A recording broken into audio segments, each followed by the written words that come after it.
Nearly 1 in 3 Americans are not confident that they know how changes to the economy are impacting their personal finances. So here to ease any fears, we've got Mona Mahajan, a senior investment strategist at Edward Jones. Welcome to the show.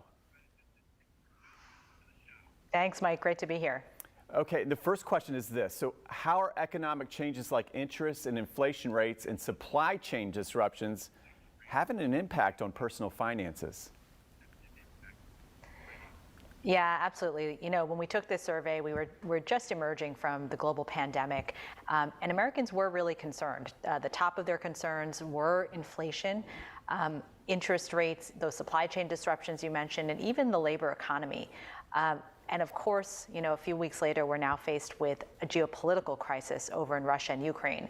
And what has that done? Well, it's, you know, raised some oil prices and food prices as well, and maybe even exacerbated some of those supply chain issues. What we found in the survey is that when Americans are concerned, they tend to make more emotionally driven investment decisions. So, you know, they feel the need to do something, whether it's buy or sell. But the good news is we also found that those Americans that have worked with a financial advisor, someone who really can provide more steadfast guidance, you know, maybe has been through several market cycles in the past, they tended to be more steady with their decisions and really think about more the long-term, their long-term financial goals and how to achieve those. So that's where we see the positive news. Okay, yeah, I like the positives. All right, so what did your latest survey also reveal about the spending habits of people reacting to all the uncertainty out there? Yeah, you know, certainly as we are getting those higher prices at the pump and grocery bills moving higher, you know, your discretionary portion of your income does fall a bit. And perhaps in the near term, there's not as much going into your investment portfolios. But what we would say is, you know, over time, we do think that being in the market rather than trying to time in and out of the market has proven to be a better strategy for success. And so, you know, from our perspective, if you're able to look at your investment portfolios, think about things like diversification, maybe rebalancing, but also take a step back and think about more broadly, our view on the U.S. economy is that the fundamentals still remain pretty solid. You know, the consumer still has a pretty healthy balance sheet. We are still getting economic growth that's above trend levels. And we are hopeful that by the end of this year, we're looking at better inflation rates and better supply chain issues broadly.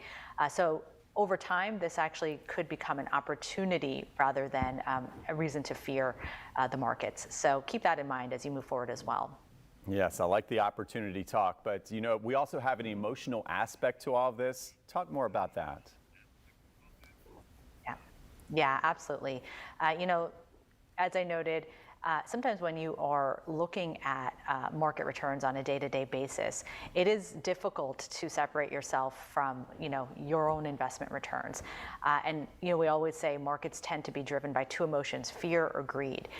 But really, you know, you should be thinking about, and Warren Buffett said it well, thinking about being greedy when others are fearful and fearful when others are being greedy. And so, again, these times of market volatility, while they feel not so great in the near term, they tend to have more opportunities than not. And in fact, those investors that have had exposure to stock market equities, they tend to do better, especially in times of inflation. Over time, stock market returns even tend to outpace, you know, those inflation prices and price increases that we've been seeing, especially more recently. So another factor to consider as you're thinking about getting your portfolios together with your financial advisor, hopefully.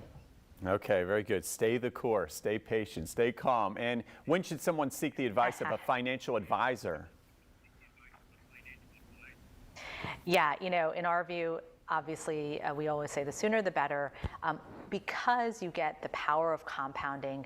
Your money really is going to work for you. You know, you may be going to your work day every day, but your money is going to all these great companies around the world.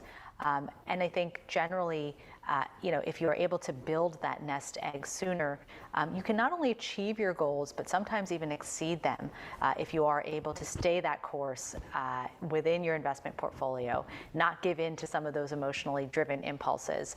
And sometimes it does take having someone objectively keeping an eye on your money for you as well.